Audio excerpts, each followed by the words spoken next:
still doing great work in all different fields and sectors, including people that's in fraternities and sororities, right?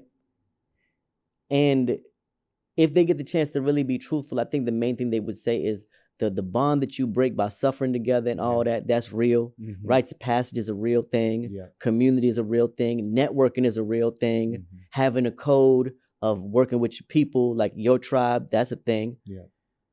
The worst thing is your rites of passage shouldn't involve abuse. Abuse is like what we go through in our own households where we beat our kids because we got beat. We just passing down the way we got it because we don't think anybody should have it softer than us. I used to be like this.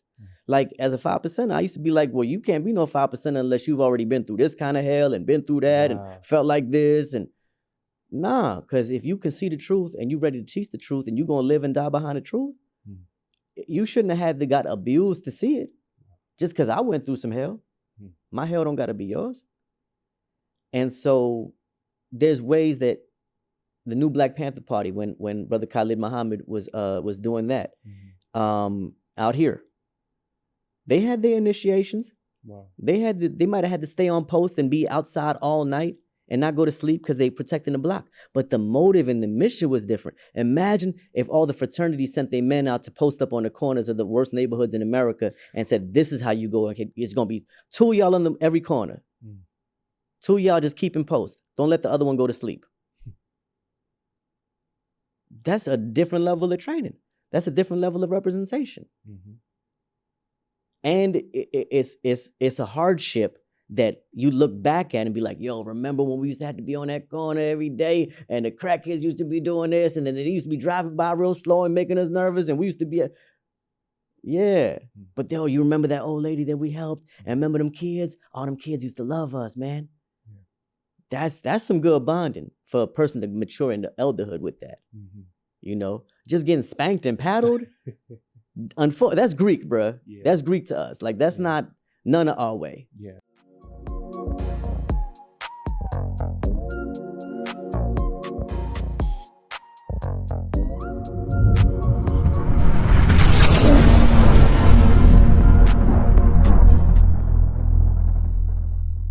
Good people, what's up? What is good, man? I am blessed to be your host, Caleb Smith.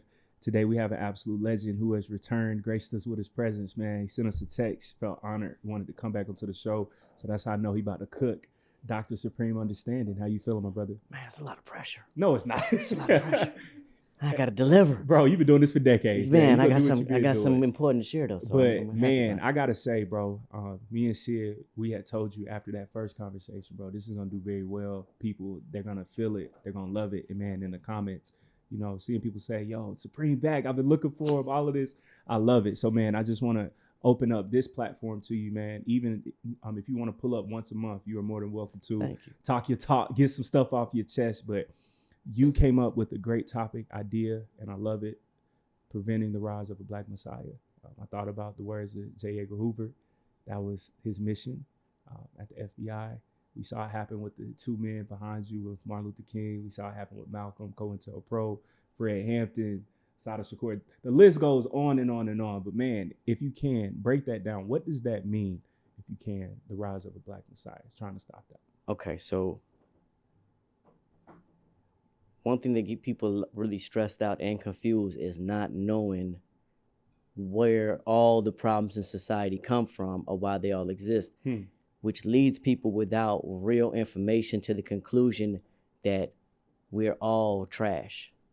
And the world is trash. The world is a dumpster fire because we all are poorly aligned. And that's the lie. Because the devil is a liar, right? And the greatest trick that the devil ever pulled was convincing the world he don't exist. So think about how many people, we talk about crashing out, some mental health crisis right now going on, and people is literally crashing out. And that comes from the language of the streets. The streets ain't for everybody, which is why there's sidewalks. Wow. Yeah, I got that from a white guy. Now, on these streets though, we have something that causes people to have more mental health breakdowns, outbursts, and crashing out. Road rage, right? Road rage is caused by what? Traffic, right? And people not doing right in traffic, people not being, especially but just traffic basically. Yeah. You know, if it was only like 2 cars on the road, it wouldn't be no drama. Where do traffic come from? Oh, everybody's rushing from the car accidents, so then everybody has to stop. Or sometimes too many cars on the highway at one time. Okay. Where do the highways come from? Federal government. Do you know why they put the highways where they put them? For tanks and military, so then they can get out easier to certain parts of the country, right? Okay. But if you don't know the history that black scholars have taken their time to really dig up, you'll miss a part of it. Come on. All the highways was taken through black neighborhoods. Yes. Or indigenous neighborhoods, but just really predominantly black neighborhoods. Auburn Avenue, we see that. There right? you go. Bro, it literally and they were right ways to cut the city in half. Right. They were ways to cut the city in fourths and to separate one group, one part of the black community from another. This definitely happened in Detroit. The area where Master Fard Muhammad taught, Elijah Muhammad and so many others in Paradise Valley in Detroit, Michigan, was destroyed by the highways. Wow. That area was split in pieces. There used to be, we talk about Black Wall Street and black towns like Tulsa and other places like that, right? There's other cities that, like Atlanta, where the black community was thriving. Auburn Avenue, one of the wealthiest areas in the world, right? And then you run a highway through it and you tear down half of it. And this is after you set a few buildings on fire too.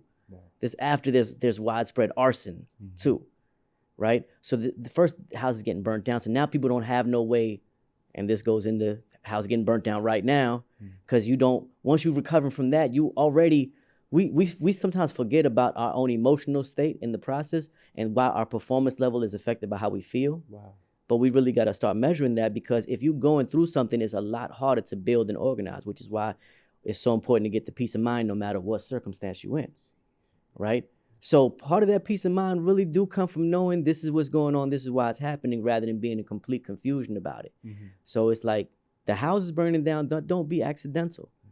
And that leaves people in a state where they can't fight for their property, they can't keep things. They did this all the way back when they burnt down the indigenous Hittite and Creek towns, when they sent black soldiers, native black people, off to war with the Indians in the west coast of the country, sent them to Oklahoma and all that. As the Buffalo Soldiers. Yeah, right? there you go. Wow. And then when they came back to reclaim their households that they had for generations, because they was from here, them houses was burned down.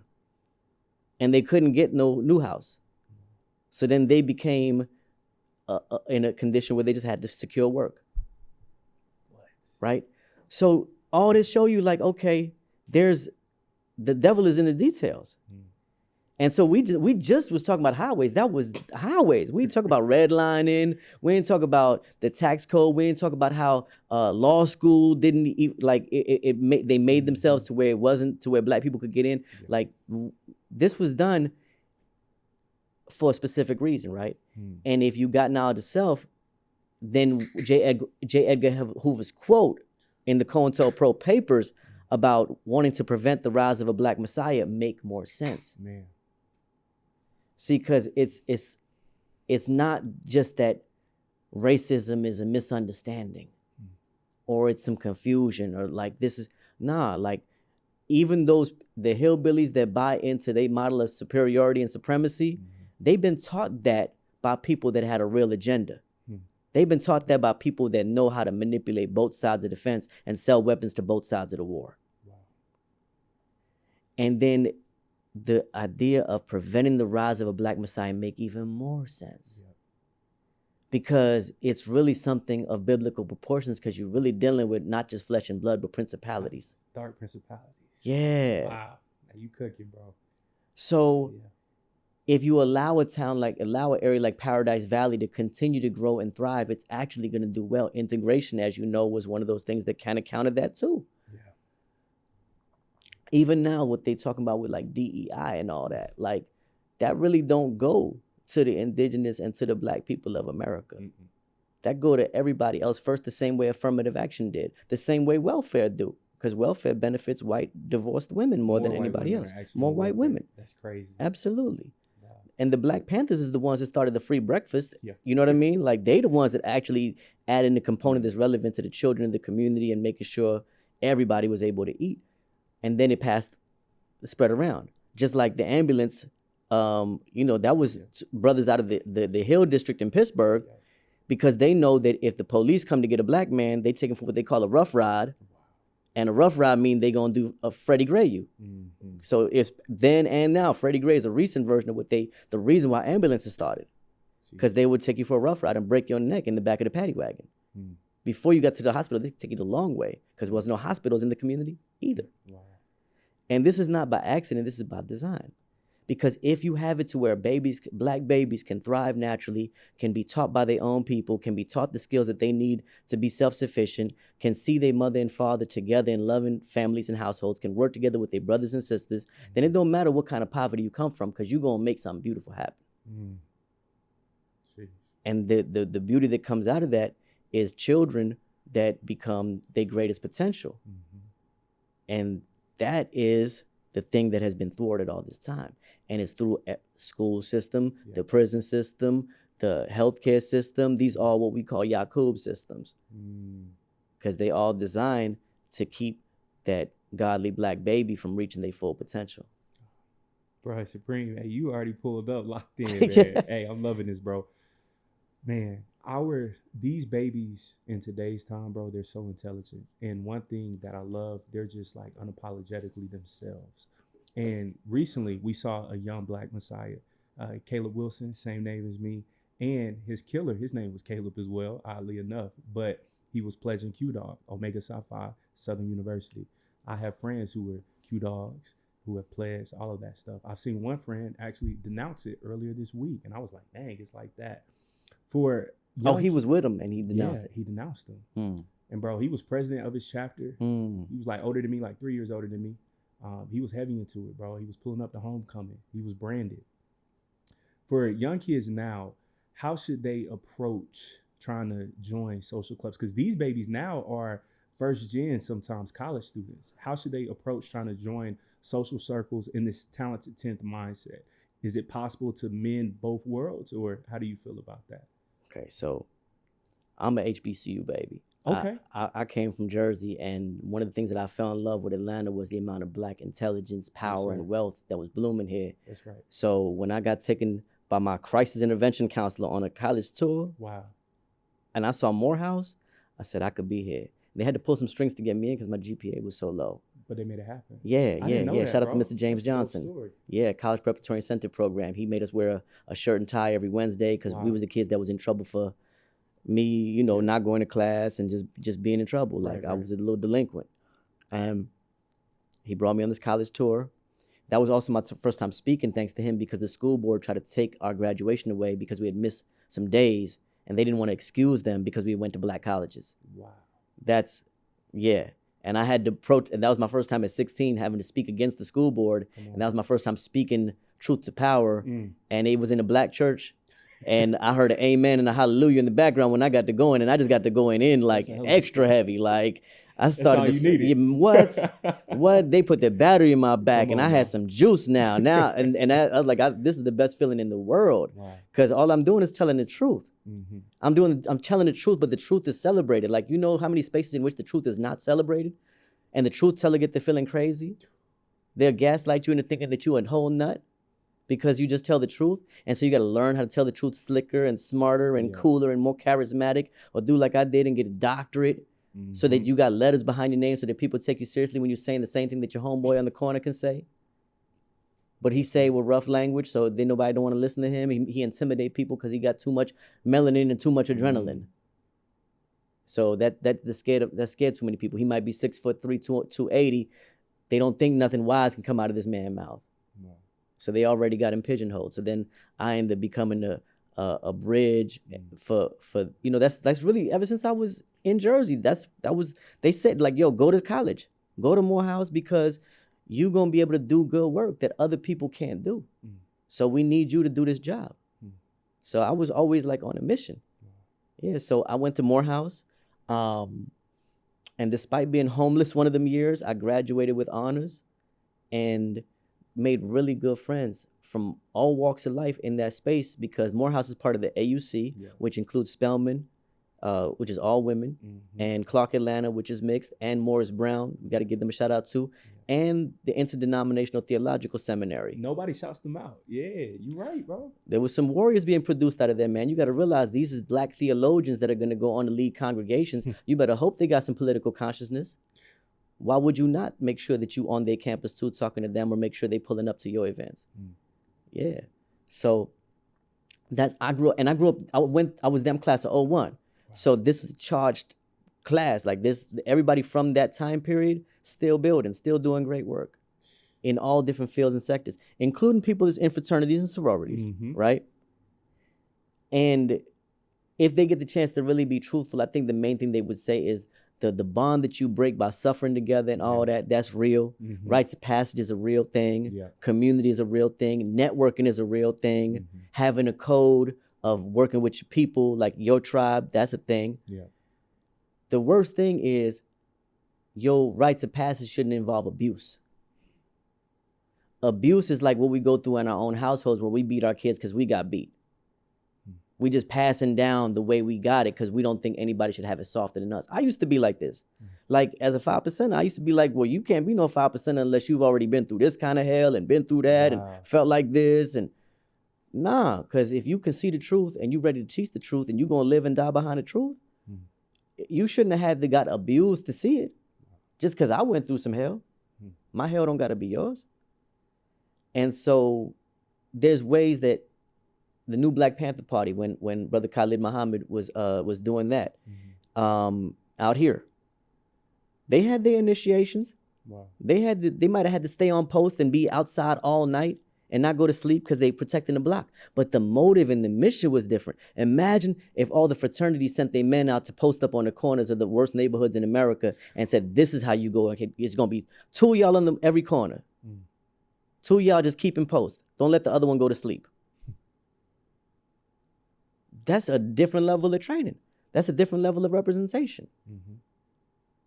And it's a hardship that you look back at and be like, yo, remember when we used to have to be on that corner every day and the crackheads used to be doing this and then they used to be driving by real slow and making us nervous and we used to be but yo, you remember that old lady that we helped and remember them kids? All them kids used to love us, man. That's some good bonding for a person to mature into elderhood with that. You know, just getting spanked and paddled. That's Greek, bruh. That's Greek to us. Like that's not none of our way. Getting beaten with spatulas and all that. That's like mixing up your child abuse with some BDSM from slavery. And there's nobody that's gonna be like, yeah, we really need that. Because if you're gonna spar, if you wanna punch somebody in the chest, then everybody should be sparring, everybody should be boxing, but within a weight class. Shouldn't be nobody 6 feet punching nobody 4 feet tall. I don't even know what happened, but I just know that you know what I mean? There's easy ways to prevent a lot of shit. And he stopped his heartbeat. Yeah. He died from that. That's crazy. They tried to move his body to a warehouse, I think. Tried to hide that. And hearing like those details, bro, that threw me off because I'm like, how is that brotherhood? How is this love? And it's like, I kill you, but then I'm trying to cover it up. And then, oh, dude, the other Caleb, it's like, where's all the other Q dogs? Because y'all was involved. Y'all was around. So seeing that is just very hypocritical because I'm like, we can't talk about, like you said, rising and raising young black messiahs, but then we're also killing them too. Even in the safest, quote unquote, safest spaces, which are supposed to be colleges, fraternities, sororities, and dying, pledging. I don't know about that one. This ain't the first time somebody done died pledging. Hey, we got whole movies about this. Man, there's a whole lot of that to happen. On Netflix, yeah. And then there's people that's already like in frail health. You got to also know yourself. Like, that is true. Like if you know how many punches you can take. You got an idea. Yeah. I'm not saying no disrespect to anybody that go through it, but like don't get into nothing that you ain't trying to like overly push yourself. Yeah. Like if you know you ain't supposed to be doing no polar bear swim, then don't do that. If you know your heart might not handle that, don't do that. Yeah. Everything ain't for everybody. And that's okay. Yeah, and it's absolutely. Yeah. Because there's plenty of people that they didn't go in that direction, but they still formed a brotherhood. I know people that they rap together, started record labels together at Morehouse. Wow. Still close to this day, going to each other's weddings and all that. So it's really like you can build family however you want to. You got to know what's good for you. You know, and man, tribalism is not the worst thing. It's just that we're not supposed to become tribalized to hate each other and to put this ambiguous, bigger program over values that we already know within ourselves to be right. Sometimes you got to be the one to speak up for the value, because the program might be leaking some kind of way. Yeah. That's how change keep getting pushed along, because those that got strong values impact others. And it really don't even have to be you attending the meeting and you speaking up in the middle of the meeting. It's all about how many people's hearts you speak into. Because the wicked is doing that all day, every day. They go in amongst your meetings, your groups, and they spreading their thoughts. Like, that's in the Old Testament. Satan is described as a whisperer. Ooh. You know, you speak with a forked tongue. Soothing. Not a snake, but a serpent. Wow. You know, somebody that just can tell you what you want to hear. And so if you go to enough people that's dissatisfied and start telling them, this is why your group is messed up, this is why your leadership is bad, this is why this ain't it, you know what you should be able to do, you know how you can, you know, like you should take down the leader and you should be the leader. Yeah. That's happening at every group and every organization. So this is why you got to study history, so you be aware of it before it happened to you and yours. It's the patterns. Yeah. I don't care if all you did was organize an Amazon union. You gonna deal with that. You could organize a union for the dancers at your strip club, and you still gonna have somebody sending somebody in there to throw it off, unless you teach everybody. That's right. Good game, bro. So we have young black men, right, who need raising, need to be shown the way. I see debates all the time where people are arguing about, of course, black men, black women. Raising a young black Messiah, how should we go about raising our sons? Because it's tough where certain fathers reach success who probably came from a single parent household in the middle of the hood, move out to the suburbs, and the kids, they might get raised up spoiled. And then I'll see dad saying, dang, I should have been a little bit harder. So how do we go about properly raising our kids, our sons, in 2025? Same thing we just talking about, man. It's like we gotta squeeze the abuse out of there, but then still have the initiations, still have the graded stages of initiation into the different levels of their life. Because you know, there's a point where a child go from being a baby to an infant to a toddler, right? Then from a toddler to an adolescent, and an adolescent to a teen. And we don't always mark off those times. But like, you know, there's one for the, you know, Spanish children, they got the quinceañera. You know, so like they still doing that, like, and there's a reason for that. Because going through different stages require you to acknowledge it. Right. And so if you know that your child is about to be going through puberty, you got to have certain talks and dialogues and all that. I did want to say something, though. I was thinking, like, man, there's some girls named Messiah, too. Yeah. A Messiah, what do it mean? It means an anointed one. That's right. Right? So to be anointed just means that you're going to be fulfilling a great post on this planet. Like something that you are born to do, you're going to do it. And you're going to do it in such a way that it impacts others and allows people to save themselves, allows people to find freedom. You become a lighthouse for freedom. And so there's different ways that people are going to do that. You know, like, and some of these young ladies is the mother of somebody that's going to change the world, or the mother of several that's going to change the world. So they got super duper potential too, because the mother is the first teacher. Right? So if you got a woman that ain't revolutionarily minded, your baby ain't going to be on that frequency either. Like, but if she is even in the least bit, man, you might be producing a real change maker on the planet. And that's another way that they want to prevent the rise, because they don't want families to be able to actually work together. They don't want you to actually get along with your baby mama. They want you to make sure that baby mamas and baby daddies don't see each other as co-parents. That's why they made a whole language for it. So you can be anything but a co-parent. Because we already doing extended families. We already doing the village thing. We don't even know. Right. You got all these people talking about, I don't know about polygamy. I don't know about poly. Like, we already doing it.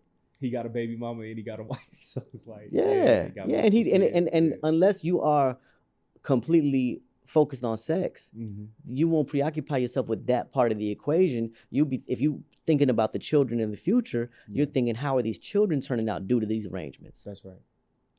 Because it's some situations that it work out better the way they doing it. And they making it work. Yeah. And them children gonna be okay. And people is being hard on themselves because they got a statement from society that said you ain't doing right, or you ain't got it together. You know, that's the way we got a language of single mother and single father too. Yeah. Like that's a bad thing. Yeah.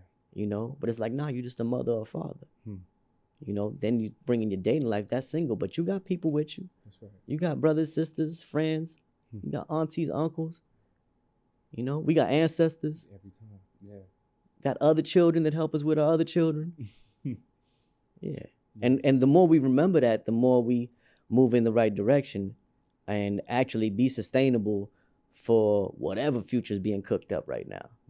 Because that's the other thing. Yeah. Like, yeah, I was thinking today, like,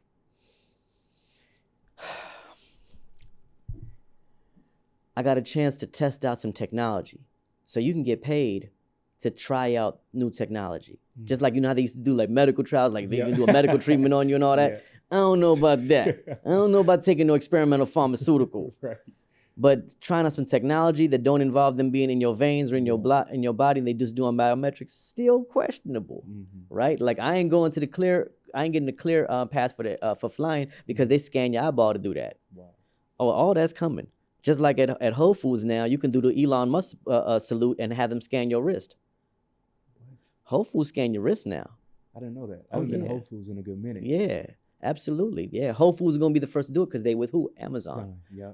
So between Amazon, Meta, Google, you know, Apple, all that, these is the main authors of the future. It's Cisco. Yeah. That's who it's becoming. And that's why some of the old billionaires, the movies is real. The old billionaires and the tech billionaires, like American Gods actually bro, I love showed us this. Yeah. So you got the old elites. Yeah, it's the old guys. Yeah. And then you got the people that's never been to a Skull and Bones meeting. They ain't never prayed to the owl. Hey, they don't know how to act. They don't even know who Moloch is. That's right. Right, but they know about how to code and how to hack. And they will hack a Rothschild. And so it's like Satan gonna cast out Satan. Wow. You gotta know. Because it's like there's also this myth of white unity. That's why black unity is so scary, because black unity, which would produce the Black Messiah, would also produce brown unity and yellow unity. And it would even inspire white unity, because they realize your unity is supposed to be based on your family values. Because the family is the building block of the community. So unless you're producing dysfunctional community off of dysfunctional families, you're really just basing your functional community off of a functional family. Because the community is just a family multiplied and extended. It's the same core values. It's a fractal, like we talk about in the science of self, where it's like you're looking at this microcosm, and then it just, when you scale out, it's the same thing. The biggest organism eat like the smallest organism. Wow. And the biggest organism is bigger than this whole planet. You know what I mean? Because we think deep like that. We think about like the comic books being real, where like there's actually beings that eat whole star systems, because that's what a supernova, that's what a black hole, like that's quasars and all that. Like these, like Andromeda and Milky Way is going to kick it in 5 billion. Yeah. Right now, we just completed 7 planets aligning, which ain't going to happen again till 2040. That's major. There's a blood worm moon eclipse going on right now. The Earth and the sun going through a flip in their magnetic fields, and you can feel it. The Schumann resonance recently went from a complete whiteout where it was full of energy to complete blackout where it was completely blank. And that is a sign within that field of study that there's going to be a reset of an interdimensional level. So everybody that's been on their mind meditating is like, yeah, we about to go 5D. We about to go into the next timeline. That didn't become language by accident. We have chances for this. That's why certain movements like this type of philosophy was real popular in the 1920s and 1930s. And that's when there was a campaign to crush and stop all that. Wow. Because if you get all the other forms of unity that I just said, then all the people that's righteous get to have unity too. And then that actually expels those as unrighteous, just automatically. That type of unity goes back to the nature of what unity is based on, which is oneness. And oneness go back to what? God. Every time. Right? So now you get back to source energy. Now you at the level of the Most High, Lord of all worlds. So what is in your way? What kind of evil or wickedness can thwart that? There's at that level of functioning. And you look at how much smarter we get generation after generation. Our babies are smarter than us. Man. They can do flips that our granddaddies couldn't do. You know, like technology too. Or maybe our granddaddies could, and it's just this middle part that really kind of got thrown off because we the generation of chemicals, technology, and crack, that's right. and television and all that. And it's like, what about a generation that lives after those things have kind of collapsed a little bit? And it has. Right? And what if in those pocket communities, those small communities, in every one of those communities are the fundamentals of knowledge, wisdom, and understanding for them to independently, through their own family structure, produce Black messiahs. So that it's not just an isolated one figure that has to be more shiny than everybody else, but even in places where people don't communicate, little pockets of the world where people may not even have Wi-Fi, they producing anointed levels of leadership, right? And those are the kinds of people that have not just the charisma to inspire others, but the good character to lead them in the right direction. And that becomes the leadership by default, because we've already been through all the hell to make everything else look terrible. So it's only right. Yeah. Bro. Can't get no dumber. We've already seen what going dumb can get us. We thought we was getting smart, but we was getting dumb, and now we know better. We were. So there's a generation of descendants that is existing in this timeline we're describing right now, which would be heaven on earth, not hell on earth. It would be the hereafter, because it's who and what is hereafter, things fall down. And they would have the ability like we do, and when we try to connect with our ancestors, right? And there's people that pray to their ancestors and pray for their ancestors, right? There's people that are descendants several generations in the other direction. Connected. There you go. And they doing that with us. So when we get a little message, a memorandum in our head, a little inspiration, a little download, as we call it, you know, for all we know, they could be really sending a download. Wow, that's crazy. Off of a timeline. Yeah. Jeez, bro. And we all eternal anyway. That's how we actually end up going back to just being one, because all this spread across time, space, separation between me and you and everybody else, and also the separation between us across time, all that is an illusion. It is. And that's becoming a commonplace discussion. So imagine when you start getting closer to critical mass with people knowing that. And it's really hard to shut it down. The only way you can really shut it down is if you distract the people enough with fear and bullshit. Give them some stupid shit to be scared of or something to lust over. Because, bro, we have these conversations all the time, like about time, right? So somebody told me it's so hard to even believe that 2020 was 5 years ago. It feels like time has just moved so fast. And then I realized, well, everybody's looking down on their phones, or everybody's watching TV, or you're binge watching something, or working too hard. A study, it just came out. The average family, the husband and the wife both have to work 2 full-time jobs in today's time. So I'm like, dang. So if they're working, they're not spending any time with their kids. And then parents say, where did all the time go? You were at work the whole time. Quick plug. If that's you need to read How to Hustle and Win. Hey, we got that playing on the TV. You got to learn how to hustle and win, which means just back when the book came out, hustle was a bad word. Everybody thought it was about crime, drugs, something like that. Now hustle has become a word for just working hard. Right. And it's not just working hard. Hustle, it means to work smarter, not harder. It means to make a way where there's no way. So it's what you do when you don't think you have the resources or the personnel, but you figure out a creative way, not necessarily a shortcut, but a creative way to get to your next level up. And as long as you're leveling up without losing too much of yourself, you're going the right way. That's how I got to hustle and win. You can't hustle to lose. Right. You got to think about, how do I win? And part of the winning is changing the game. So you have to influence what's around you to reflect the inner character that you're using to succeed in it. So you make yourself a winner beyond the competition, without the competition. You first declare yourself victorious in and of your own being. And you affirm that with yourself. Like, you got to have that internal dialogue, look in the mirror and ask yourself, who is the original man if you got to, 100 times if you got to, right? Then when you got that and you know you're not believing anymore, and now you know then you go and do. And so what does the doing look like? The doing looks like, what does it take to elevate me and my family, to think a little generationally? Because I can't just hit a lick and expect my children not to have to pay for it. You know, like certain things I got to know that the children are going to pay for the sins of the father. So I can't get it every kind of way that there is to go get it. That ain't always the best ways. There's a lot of ways to get it, but we think a little bit more forward about which ones are we going to be happy with down the line. Yeah. So there's a lot of things that if we put the same amount of effort in, we be building legacy and millionaire status at the same time.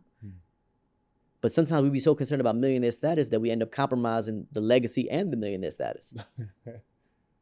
Yeah, because again, once you mess up your legacy, you start feeling bad. And that's why a lot of people be on substances, because in order to still keep functioning at that level while feeling bad, while feeling like a failure. I got to be on that. Yeah. Black Panther Party. We saw that. Brought in crack. Hollywood. Yeah, they had to get on crack. Hollywood. We see black actors, actresses, and all actresses. There we go. Let's be clear. Let's be clear. This is a human condition because this is part of the programming that's given to anybody that can be successful. That's right. You know, these folks like Russell Brand or back in the day like a Bono, like them characters, even Frank Sinatra back in the day was listen and entertain the black issues. Yeah, right? Frank was, yeah. And so Justin Bieber, you can make him a revolutionary for the right causes. You can raise up a Greta Thunberg, right, from out of the hood. Like Eminem could have been the biggest Garveyite out there. That's true. But you know, if you write them off and be like, nah, they don't need no political consciousness, you're forgetting the fact that they're being lied to in their world. That's right. In fact, they world get the most lies. That's why when they get around us, they be like, and they can't handle it. Overstimulated. Overstimulated. It's too much information. It's too much because you're living in a cookie cutter caricature. It's the Truman Show. You don't have to think about it. It's really the Truman Show. Yeah, you don't have to think. Yeah, and so when you finally get up out of that reality, you're like, oh, wait. It's like getting out the Matrix for real. And that's why they made Morpheus a black man, because these white people, when they go to work, it really be the black camera director that's just like, hey, man, have you ever had vegan food? And they're like, no, I never thought about it. Like, you never had vegan food? Let me take you to this raw, plant-based, black-owned spot where we use some seasoning. Wow. And next thing you know, this person's like, I am all about living foods. You start going to the gym. What? He's telling all his friends now he's selling Herbalife. He's doing everything now. He's in tune. Man. Or trying to get there, you know? Might be embarrassing themselves a little bit along the way. And that's okay. That's part of the journey as long as you open to learning. That's where the commonality, that's what bring rich, poor, and people of all different cultures together is your openness to learning, because we definitely here on this journey to learn. That's right. So the more we think we know where we don't got to learn, the more we could be blocking ourselves from. So you can get with somebody that's wicked, and you about to learn something though. Yo, real quick, we got 10 minutes left, but man, Supreme, you're going to have to pull back up in a few weeks because, bro, we got to sit down for like an hour and a half, 2 hours. But hearing that, a broke clock, it could be right twice a day. How can we accept and have like open minds when it comes to, you can get a word from a homeless person outside? How should we start to just open up our minds better in today's society? You got to let the jokester live. You got to let the funny motherfucker have they say too. See, the funny motherfucker is the one that keep the deep motherfucker from going on too long. It's a balance. Because when you want to be open, you liable to have to listen to too much deep shit for too fucking long. And it's a motherfucker that get by just being deep. That's they thing. That's they show. They don't really got the other shit figured out. Yeah. But they got that talk game down, and the only thing that'll shut down a motherfucker is just saying a bunch of shit and just really taking a mental space in your motherfucking shelves, right? Is if there's an honest, funny motherfucker in the mix too. Yeah. And sometimes there ain't no third party. It's just you and this motherfucker. So you got to honor the funny motherfucker in you. Yeah. And sometimes you got to play dumb to see if a motherfucker is manipulative. You know, sometimes you got to do all kinds of, it's like street shit still. Yeah. So the rules is still the same. If it's jungle rules, this shit still applies. Just because you in the top of the penthouse and you can't see the jungle beasts no more, don't mean they're not jungle beasts. You just don't know what kind of costumes they put on at that level. And when they show their teeth, it's a different feeding hours when they're at that level. They don't feed in front of everybody like the zoo or a safari. These is wild animals that's in penthouses. So when you're dealing with any type of information, any type of whatever, you got to be cool sometimes, which is why the comedians is winning. They the ones navigating and doing the, they telling you what's going on behind closed doors and all that. They in these spaces and they able to talk about it. Shout out to Cat Williams and everyone that tell the truth. Patrice O'Neal, you know, who's the white guy? Everybody give him so much Schultz, Andrew Schultz. No. Yeah, I don't like Schultz, but when you said the white guy, I was like, that's the only white comedian I can think of. No. Gary Owen. Classic.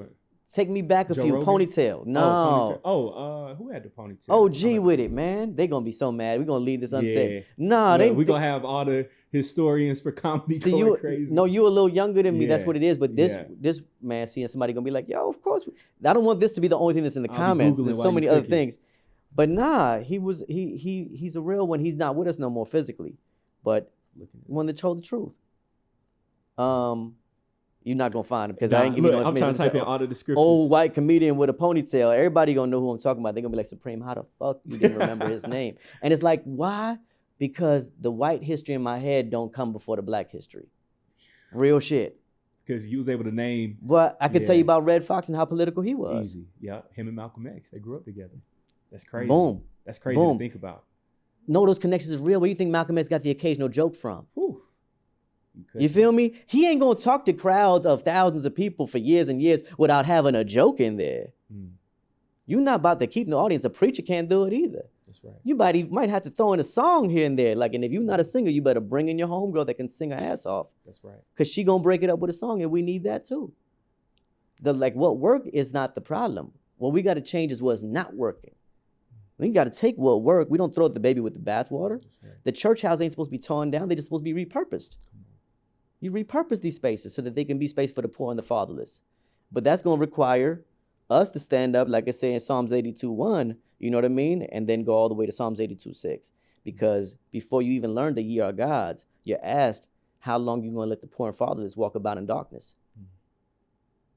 And that's the question for everybody that takes on that role as a godly being. Like, yo, how do we become the father? How do we become like, you know? Yeah, and then God is the son of man. That's right.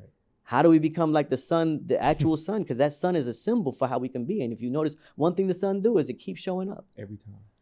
We don't even know what the sun going through half the time. It's only the wise among us that know when the sun got solar flares and it's having solar storms. Oh, the sun got storms too.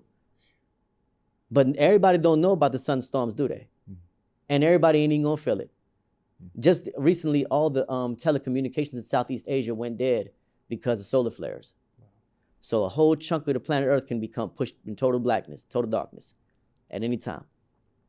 Just by the sun going through what it's going through, which most people don't even know about to understand. We might know more about the lunar eclipse than we know that the sun got storms. So that's kind of like, man, you know, we don't know. That's why I'll be wanting to bring together, man, we talking about grief. We talking about survivor's guilt. We talking about honoring the people that's physically not here in the way that recognizes that they're always present and their essence is to be honored.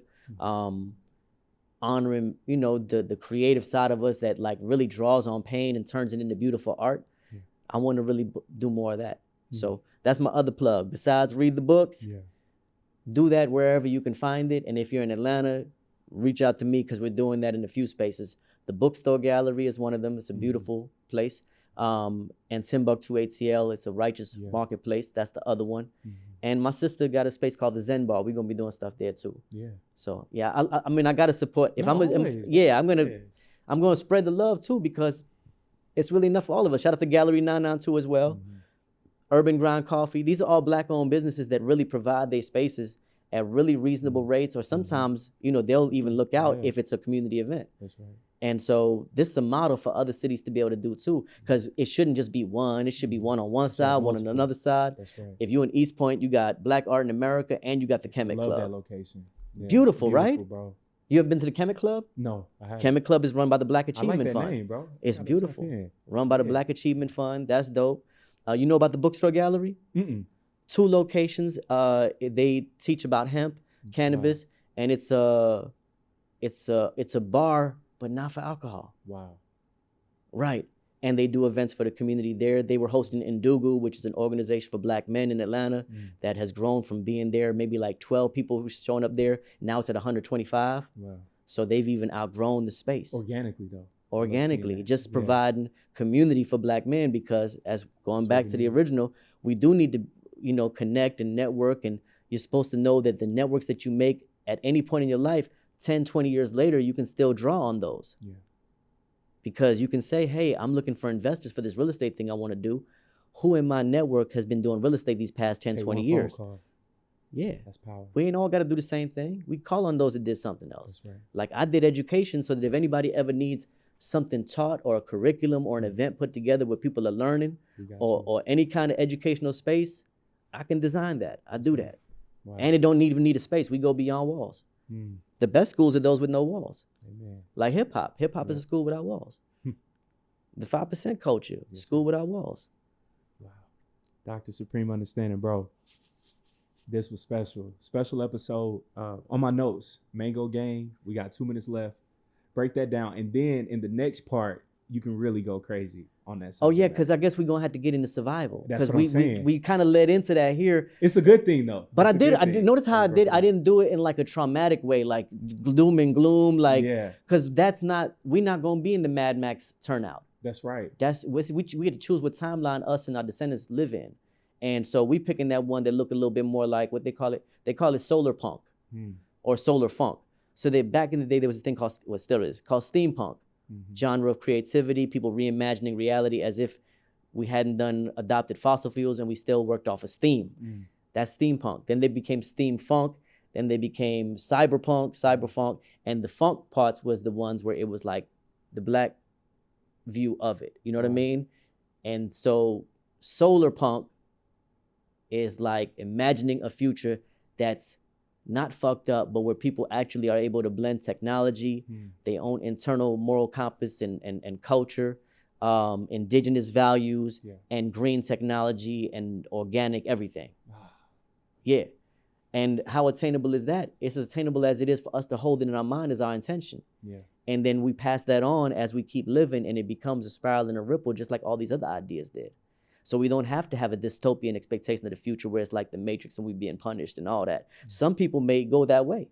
That ain't for everybody to go to. So when I decide which way I'm going to choose, like I was saying, I got a chance to test out some technology, and it's that joint where they put the little thing on your wrist, and they can measure all this: what you click, what you swipe, what you right button, your thumb, your pinky, which way you scrolling by going like this or like this with nothing in your hand. And then that's going to be the same thing that you use to have your finances on. That's going to have your financials and your social credit score. And so it's going to be determined whether you are an undesirable person or a desirable or an elite person or somebody that got a high level of social points. Social credit score. Yeah, and you can buy and sell with that. And everybody not going to get one. And then if you got certain things already injected into your body, those interactions are going to be even more pronounced and stronger. So there's that layer. And so which side am I going to be on? Not on that side. I'm be on the side that don't need the little wristband to buy and sell. I'm be on the side that's growing mangoes and eating papayas and, and raising chickens and having fun and playing the drum and shit. And ladies can go outside and shake their ass and not have to worry about nothing. Living life the way. And the babies can run around out in the field and not have to worry about nothing too. With fresh air. You know what I mean? Yeah. And the men can have a disagreement and not have to worry about neither one of us dying behind a disagreement. Wow. Because ain't no other men gonna allow for that. Yeah. The elders are stopping that. It is the babies are stopping that. The ladies are stopping that.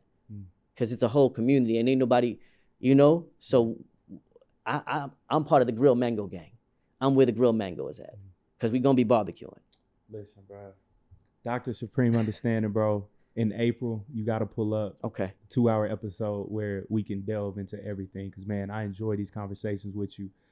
So, yeah, man, monthly for sure. If you're free, you are more than welcome to pull up, chop it up, talk about these topics. But, man, thank you for blessing the studio, the platform one more time. Y'all make sure to purchase his books, his programs, everything. Tap in with him, follow him, show him love, because we got to give our legends all their flowers while they can still smell them. So look, even before you get this one, get How to Hustle and Win. Before you get the Hood Health Handbook, start with How to Hustle and Win, because that's really self-development. Yeah. And then you'd want to get In the Knowledge of Self, because that's further self-development. And then you might want to get that Hood Health. Yes, sir. And then after that, we designed it as a curriculum so that families could homeschool with it. Wow. So this right here is like, okay, this religion class. You want to learn about religions? Okay, well, study it from this perspective, and you're going to learn a little bit more than you would anywhere else, because you get a basic book on religion, it's going to give you some basics. You want something that will never be in the base, you want something to get a book banned, these are banned books. You know, let me see if I got another one. Oh, got to also support the classics. You know, Bell Hooks, All About Love. So yeah, we gonna give shout outs too. Yeah, this one, Black People Invented Everything. Stay strapped, man. Yeah, he got all the intellectual power on him. I love it, bro. Yo, no, because books with you. I'm still reading. I'm still reading. You know, because I'm really about these. Because you know, a book is not a regular object. A book is not even a regular piece of art. A book is a fifth dimensional telecommunication device. Yeah. You can communicate across space and time with a book, because if I leave this here and 100 years from now, somebody, an archaeologist, dig it up, and they like, yo, what's this? I'm talking to them. Yeah. I'm sharing my mind with their mind. I'm downloading, uploading with them. You're not even on the physical plane. Wow. Yeah, and it could happen 100 miles. This book could travel 1,000 miles.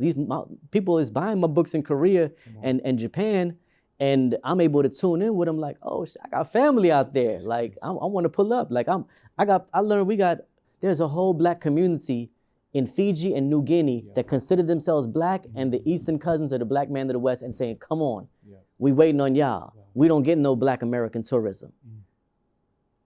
And we pro-Black over here. To a certain extent. No. There's some that's their ethic. That's it. That's all they know. Like, they are the Black people of that land. I see what you're saying. Yeah. Like, if you ever seen the people of New Guinea? Yeah, and they Papua got afros and everything. Yeah, absolutely. And guess what? And they going through their own version of oppression, but they might be dealing with the Indonesians who was put in place by the Dutch, something like that. Yeah. I see what you're saying. And now they got beef with Indonesians and don't even know the Dutch was really behind it. That's right. Yeah, but that's why the journey is, and when we start connecting, we start piecing it together. Oh yeah, man, that's why I travel everywhere. And that's why they don't want Black folk to travel, because then once we start traveling, to your point, we start exchanging ideas, information with each other, and then that builds that family. Bro, wait till the Black Puerto Ricans and Dominicans get with the Black Mexicans. That's right. And realize how much they got in common with all the Black South Americans and Central Americans. The same oppressor. And then those Black Spanish-speaking people go to the Philippines and talk to the Black people there. Because some of them speak Spanish, some of them speak Tagalog, and some of them speak Arabic. That's a reconnection of what was actually happening in the year 1492. Whether we get to that another day too. Y'all, Dr. Supreme Understanding, legend. Thank y'all, man, for tuning in. Blessed be your host, Caleb Smith. Show him some love. Until next time, family. Peace.